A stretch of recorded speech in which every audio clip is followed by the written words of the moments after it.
because we're talking about something related to digestive process. These are the stages of this: ingestion, putting something inside; digestion, assimilation, excretion. These are four dimensions of food and the whole process. Ingestion, digestion, assimilation, excretion. Ingestion is happening in today's world just about any time, wherever they are, sitting, standing, any time of the day or night, people just eat because there's so much food.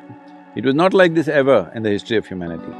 But unfortunately, fortunately there is a lot of food.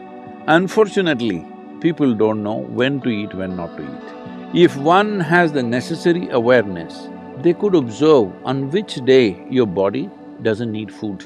Every other creature knows this. Unfortunately, human beings have forgotten. Ingestion is continuously happening, but digestion and excretion is not as efficient as ingestion. Ingestion is happening compulsively, but other parts need to work. Other dimensions of digestive process needs to work. When we say digestion, digestion happens in the whole alimentary canal, not just in the stomach.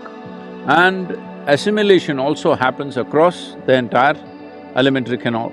Now, excretion doesn't happen only through the alimentary canal, excretion needs to happen on the cellular level also. Impurities gather over a period of time and you become dense both in body and head. If you don't cleanse yourself, then it'll pile up over a period of time.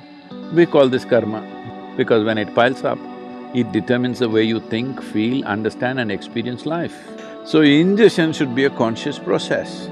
To bring this consciousness, there are many methods. One is fasting. Simply denying yourself food and water could cause damage to the system. You must support it with the necessary practices. If you have the necessary practices, the need for food will come down. See, our energies are not coming only from the food that we eat. The sunlight, the air, the water. Actually, if you… in the yogic sciences, we say, if you really keep your system well, 60 to 70% of your energy should come from these three factors: sunlight, air, water. Another 40% should come from the food that you eat. So naturally, amount of volume of food that you eat will compress. So fasting as a process must be done with necessary understanding. If people don't have that awareness, in India we fixed the 11th day of the moon cycle, you must fast. If you're not able to fast, you go on something very light, it's called palhar. That means you go on fruit diet. Because fruit is a substance which is over 90% water, and you must eat water, not drink water. This is the yogic science. As far as possible, you eat water. You always be conscious about the food that you're eating, what is the water content. Like a South Indian meal, if you eat, a cooked meal I'm talking about, if you eat, very easily 60–70% water. In fact, more. In some of the foods, it's much more. But now the food that you're eating here, you're eating bread, which was baked a month ago probably.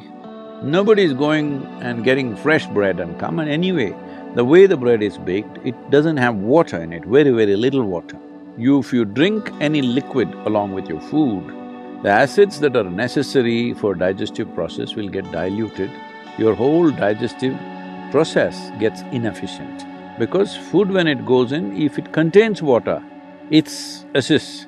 But if you put any liquid on top of it, you will see the food will remain in the stomach bag for too long. We are very concerned about this always in the yogic culture and life, that we don't want food to remain in our stomach bag for more than 2.5 hours maximum.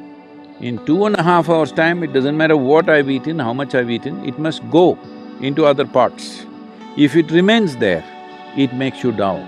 It makes you lose your sense of perception.